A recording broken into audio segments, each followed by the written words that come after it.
Geometry, perimeter and area. When looking at two-dimensional shapes, we can talk about perimeter and area.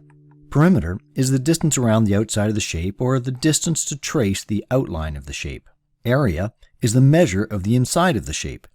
If you were going to color in the shape, it's the amount of space you would have to color. Let's take a look at the formulas for a variety of shapes. With a square, the area is the length of one side squared, or the length of one side multiplied by itself. So it's side times a side, and that gives us the area inside the square.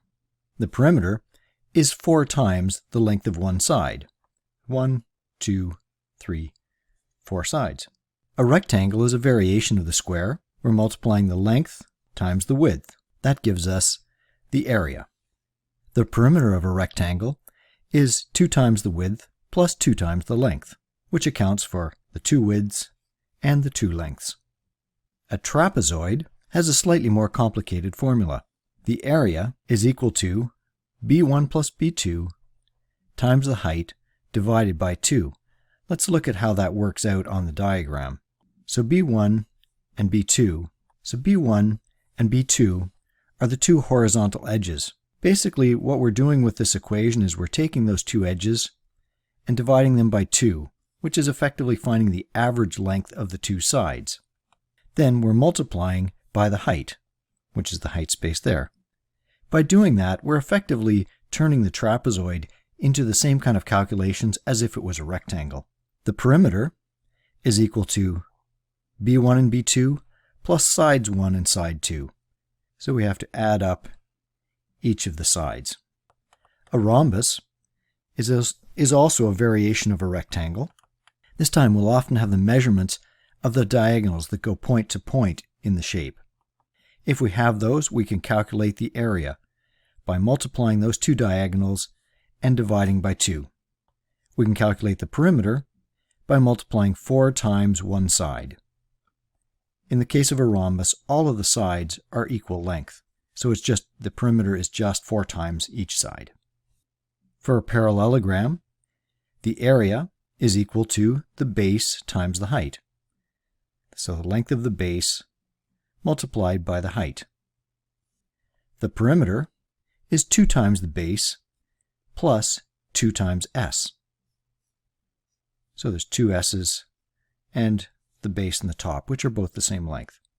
Remember, a parallelogram has both the top sides and the...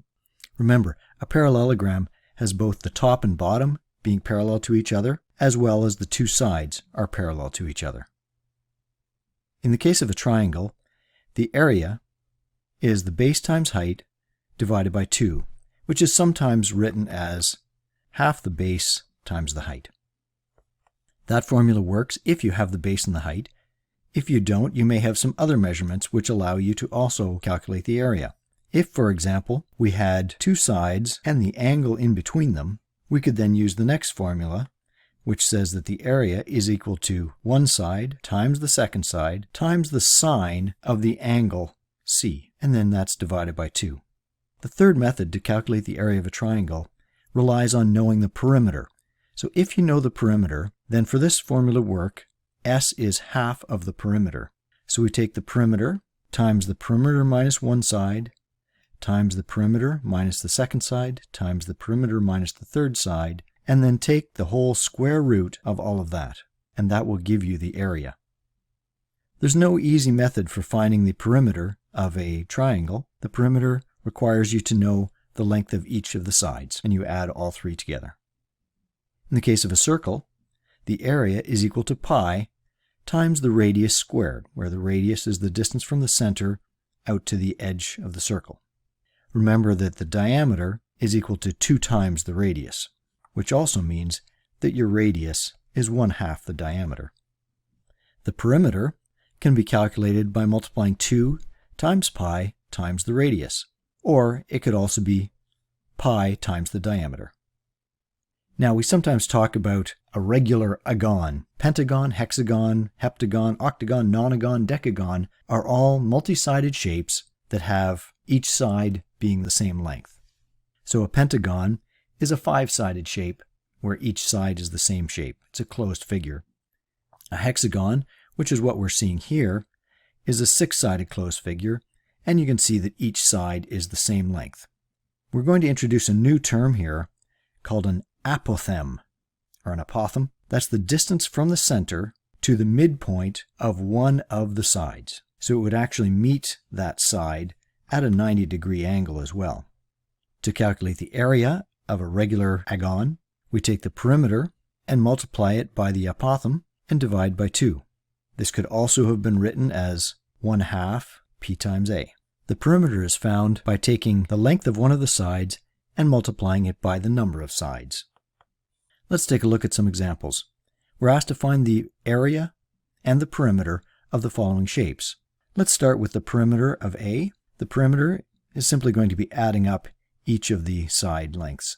5 plus 7 plus 4.47 plus 12, which is equal to 28.47. The area is equal to the average of the top and the bottom lengths. So we're going to say 7 plus 12 divided by 2 times the height, which in this case is equal to 4, which is equal to 19 divided by 2 times 4 is 9.5 times 4, which is equal to 38.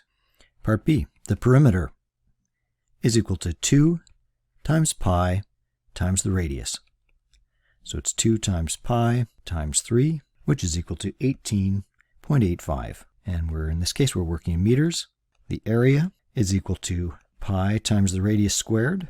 So pi times 3 squared, which is equal to 28.3 meters squared. Part C, the perimeter, going to add up each of the edges, is 18 meters. And if you remember, the formula we had said that we need S, which is equal to half the perimeter. In this case, it will be 9 meters. Now we can use the formula for area, which says we need the square root of S times S minus side A times S minus side B times S minus side C. That's the square root of 9 times 9 minus 5 times 9 minus 5 again, because there's two sides that have a length of 5, times 9 minus 8. So that's 9 times 4 times 4 times 1, which is equal to the square root of 144, which is equal to 12. Since we're looking at area, that means it's 12 square meters, or 12 meters squared. Add this to your memory aid.